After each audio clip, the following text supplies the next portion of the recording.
12-year-old Kendall Meal is no stranger to a challenge, especially when it comes to words. She's a perfect example that persistence, perseverance, and practice pays off as she's headed back to Washington, D.C. to compete in the National Spelling Bee to show just what that looks like.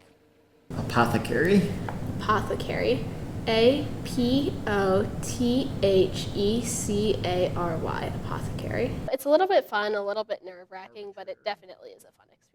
There's more to Kendall Meal than what meets the eye. At school, she's a typical 7th grader, doing her homework and reading her favorite books. The consistent theme I've seen is she always has a book in her hand.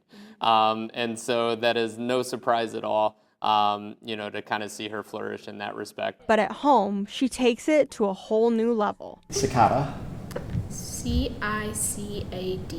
Cicada. I'm very proud of it, to be honest, because it's a lot of hard work that I put in. Last week, Kendall won the regional spelling bee for the 2nd year in a row, which means she will compete in Washington, D.C. at the National Spelling Bee, also for the 2nd year in a row. Kendall says this is no ordinary test and that she studies for 1 to 2 hours each night. She'll typically take the book and she'll study it for a half hour or 45 minutes, and then we'll quiz it afterwards. And then if she gets it right, we do a tick mark, and if she gets it wrong, we'll do an underline and come back to it. I challenged Kendall to see if all of that studying has paid off. Let's just say Nisus. Nisus. N-I-S-U-S. Nisus. That was correct.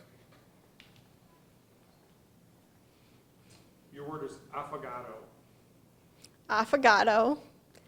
A-F-F-I-G-A-T-O. Affogato. That is incorrect. Okay.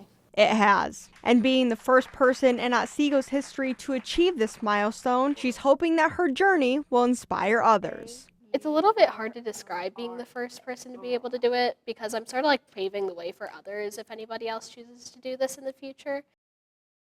The National Spelling Bee will take place in May, and Kendall says she'll be ready for the challenge. Reporting at Otsego Schools, Brennan I, 13 Action News.